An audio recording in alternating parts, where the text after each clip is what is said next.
Patrick, qu'est-ce que motive cette décision?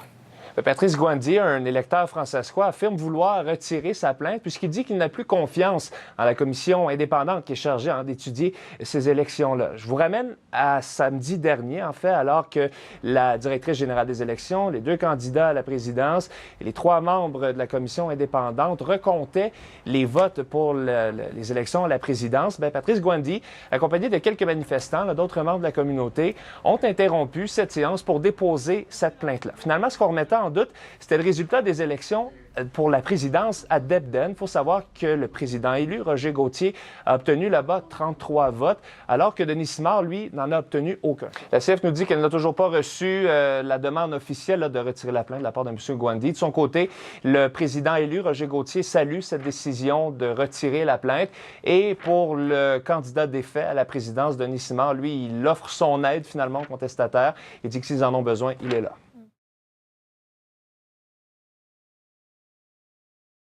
On rejoint Patrick Foucault qui est à la place Evraz. Patrick, comment ça se passe jusqu'à présent?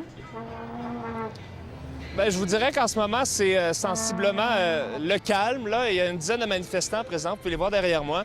Pour l'instant, ce qu'il y a eu quelques échanges là, entre des automobilistes et des manifestants. Il y a des manifestants qui ont bloqué l'accès pendant quelques secondes à certains véhicules, mais sinon, c'est sensiblement calme. Il n'y a pas vraiment d'échanges très houleux. Donc, une dizaine de personnes présentes ici. C'est un rassemblement qui se fait en marge d'un souper bénéfice auquel participe Brad Wall, qui se tient à la place Evraz, donc où la manifestation se déroule également. Donc, c'est le groupe Stop the Cuts, ou arrêtons les compressions en français, qui est à la tête de cette manifestation-là. On veut donc dénoncer certaines compressions comme, par exemple, la fermeture de la compagnie de transport de la Saskatchewan. Ouais, il y a des agents, oui, à l'extérieur où il y a la manifestation qui se tient. On veut vraiment s'assurer que ça se passe de façon sécuritaire. Il y en a aussi à l'intérieur de la place Evraz, parce que pour celles et ceux qui ne sont jamais venus à la place Evraz, il faut savoir que c'est un très grand complexe. Il y a beaucoup d'activités qui se déroulent pendant le souper bénéfice de Brad Wall.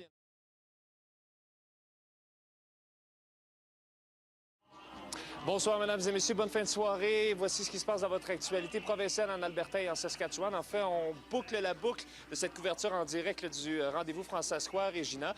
Parlons du thème de ce rendez-vous. C'était Unis dans la diversité, un thème qui était rattaché à plusieurs activités au courant du week-end.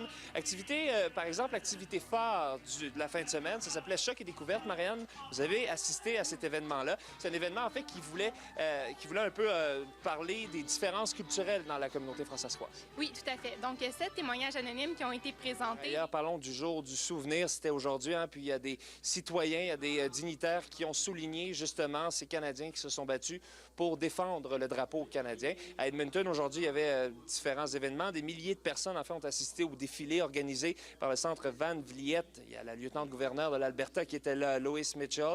Elle a rappelé à quel point le sacrifice de ceux et celles qui sont tombés.